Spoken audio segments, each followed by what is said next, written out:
15 seconds.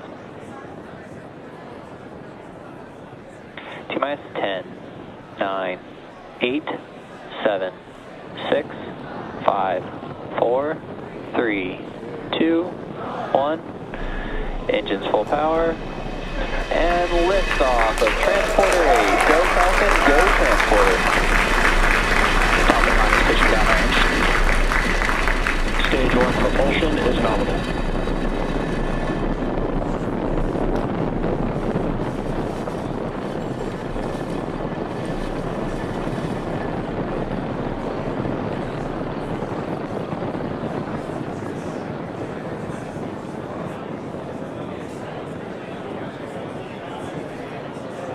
We are T plus 35 seconds into flight.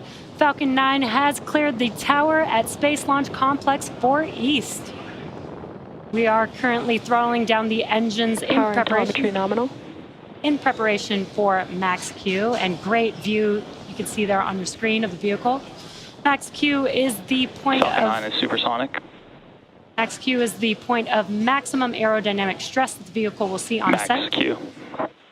And great timing, we have just passed through Max Q. Now we do have 5 events coming up in quick succession. That will be MECO, stage separation, stage 1 flip, SES-1, and then the start of the boost back burn on the first stage. Now MECO is main engine cutoff. That's where we shut down all 9 of those engines. Engine chill has started. That's where we shut down all 9 of those engines that you can see burning there on your screen. Main engine cutoff. Stage separation confirmed.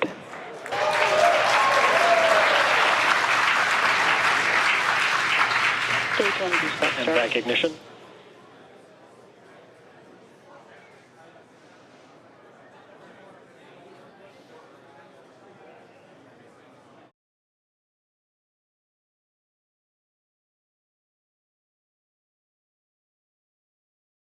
Conclusion. Shutdown.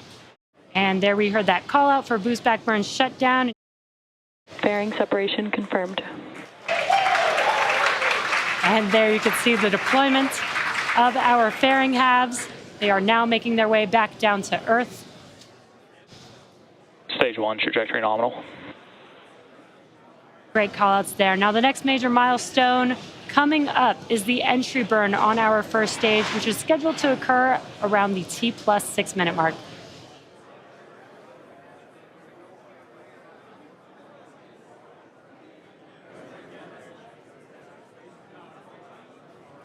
We're currently in our first of 2 MVAC burns, and this burn should last for another 4 minutes or so. And as Jesse mentioned, the next milestone will be the first stage's entry burn coming up in about 2 minutes. MVAC shutdown. For those of you who are unfamiliar, Falcon 9 performs 2 burns in order to land. And the first of the 2 burns is entry burn to slow itself down before hitting the denser parts of the Earth's atmosphere. Without this burn, we'd only be using the atmosphere and Falcon's drag alone to slow down Falcon 9, which adds extra stresses on the rocket. A single Merlin 1D engine relights for entry burn, and following entry burn, the booster will go through its final burn, the landing burn, which should slow Stage 2 trajectory nominal. Which should slow the vehicle down even more for a successful land landing.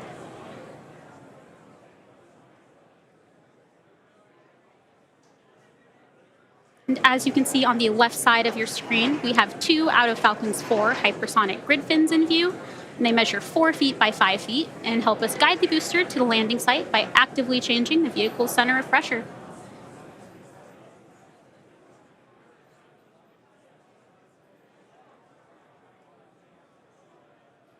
You're also probably noticing some white puffs of gas from the first stage, and this is cold nitrogen from our attitude control system, which also helps us control the vehicle's descent.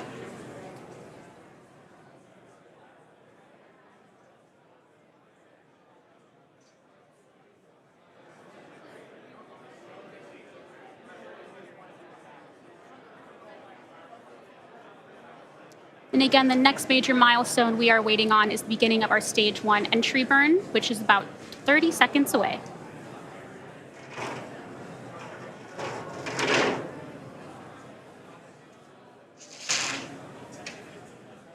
Stage 1 entry burn startup. And as you heard, our entry burn has now began and will last for another 20 seconds.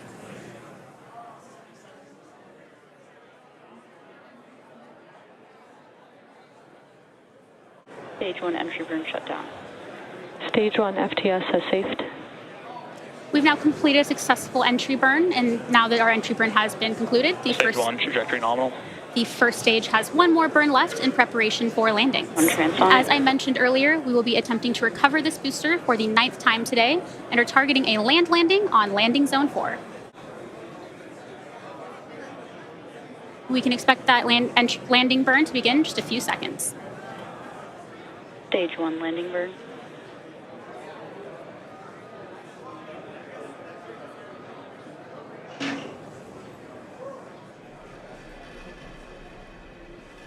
Landing leg deployed.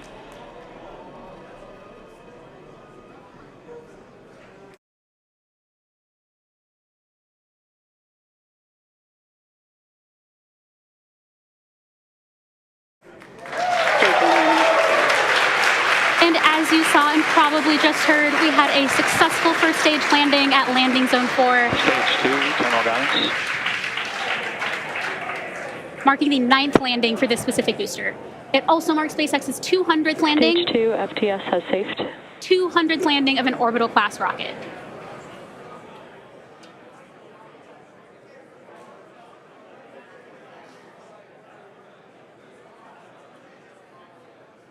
Nominal orbit. With successful cutoff of our second stage engine, we have now heard the call and the call out for good orbital insertion. We are now tracking nominally. Coming up next, we have the second burn of our MVAC engine on board the second stage around the T+57 minute mark. We will be back in about 45 minutes to bring you live coverage of SES-2, followed shortly after by the beginning of our payload deployments.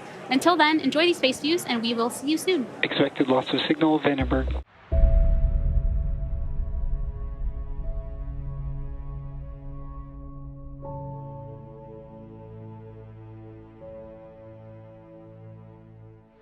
Welcome back to our coverage of the Transporter-8 mission.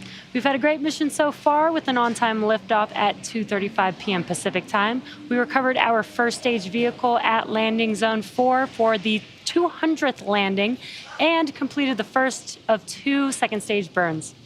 Now we're just a few seconds away from our second and last relight of our MVAC engine, and this will be a quick, about 3-second burn.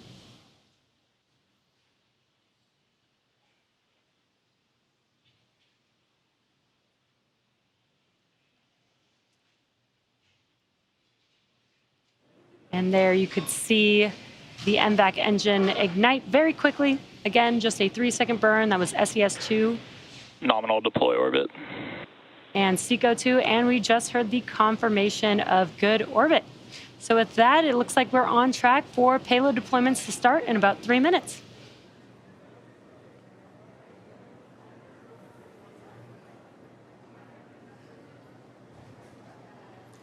As a reminder, there will be a total of 39 deployment events for our total 72 payloads that are on board the second stage. And if you're not familiar, our transporter missions are dedicated rideshare flights. And SpaceX is targeting at least 3 rideshare missions to sun-synchronous orbit per year, in addition to opportunities for a ride to orbit on our Starlink missions, which launch about once a week. And there are always some really neat payloads flying on transporter missions, and today's mission is no different. Of the 72 payloads on board the second stage today, we have CubeSats, MicroSats, a re-entry capsule, and an orbital transfer vehicles carrying spacecraft to be deployed at a later time.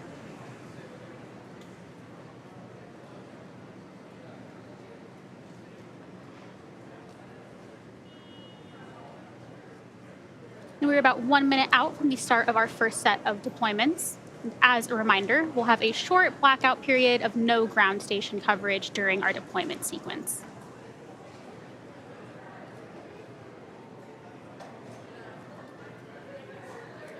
And if you were not aware, Expected loss of signal, Mauritius and HBK. And if you were not aware, ground stations are how we get live camera views and telemetry, so only some of our deployments will be visible today.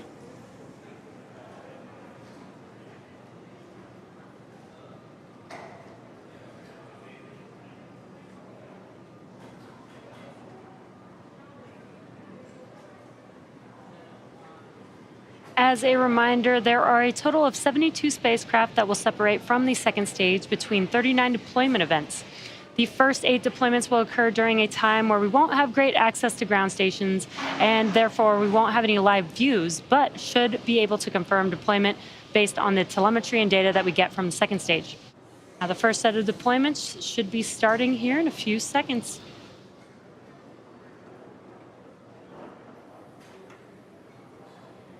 Phosphosat Ferox, separation confirmed.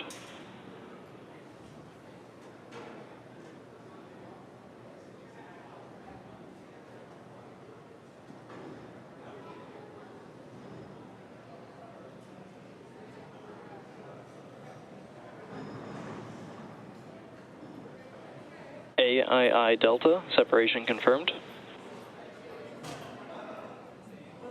JSAT, separation confirmed.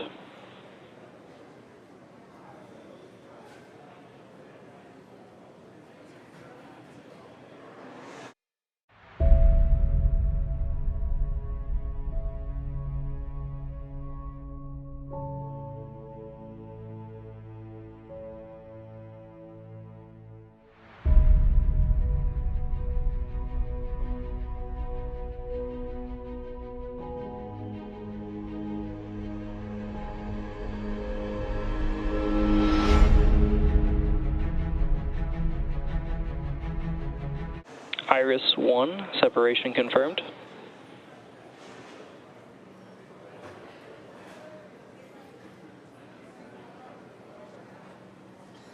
Ivy, separation confirmed. Iris-2, separation confirmed.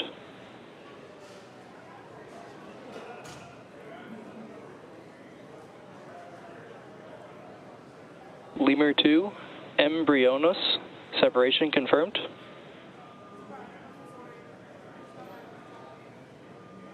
Miser-A, separation confirmed. And with that confirmation, we've successfully deployed all payloads on today's mission.